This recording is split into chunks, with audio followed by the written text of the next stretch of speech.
From the ashes of the old world rose a new power, a people born of the steppe and the sword, who would build a realm that stretched from the gates of Vienna to the deserts of Arabia. Guided by faith, forged in war. This is the story of the empire that ruled for 600 years, the Ottoman Empire, the sword of Islam. In the late 13th century, the once great Seljuk Empire had fallen. The Mongols ruled the east, Byzantium clung to life in the west, and Anatolia was a land of chaos, divided among small Turkish beyliks. Among them was a small, obscure tribe led by a man named Osman, son of Ertugrul. Osman's people were frontier warriors, Ghazis, fighting in the name of Islam against the crumbling Byzantine frontier. But Osman saw something greater, not just raids, but destiny. His vision, to unite the Turkish tribes under one banner and to carve a new empire from the dying world of Byzantium. By the dawn of the 14th century, that dream began to take shape. His followers called themselves Osmanoru, the sons of Osman. And from his name came the word Ottoman. After Osman's death, his son Orhan captured the great Byzantine city of Bursa, making it the first Ottoman capital. But the true transformation came with Murad I, who created a disciplined, loyal army unlike any other in the Islamic world, the Janissaries.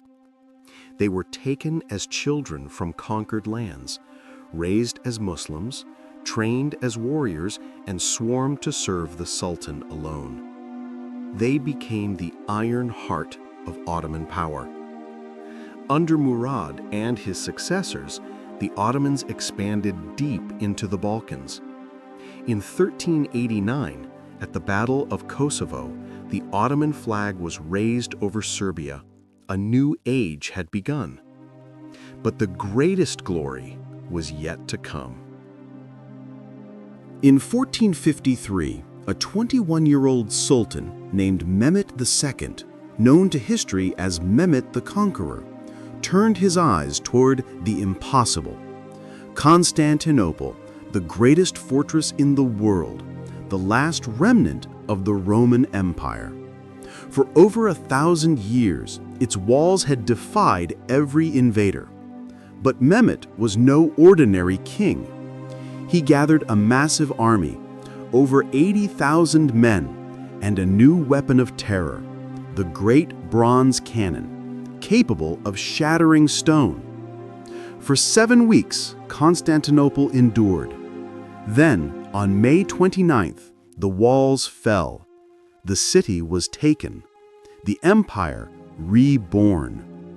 Mehmed rode through the gates of Constantinople and declared, "I have conquered you, O Rome." The world had changed forever. Over the next century, the Ottoman Empire became the mightiest power on earth. Under Suleiman the Magnificent, it reached its golden age. From Baghdad to Belgrade, the empire stretched across 3 continents, ruling more than 20 million people. Its cities, Istanbul, Damascus, Cairo, glittered with wealth and culture. Its scholars advanced science, law, and art. But its heart remained the sword and the faith it carried. The Sultan was called Padishah, the shadow of God on earth. His word was law, his power absolute. But even the greatest empires are not eternal. By the 17th century, the empire's conquests had slowed. Its enemies, Europe, Persia, and Russia, grew stronger. Corruption crept into the court. The Janissaries, once the empire's elite, became a threat to their own sultans.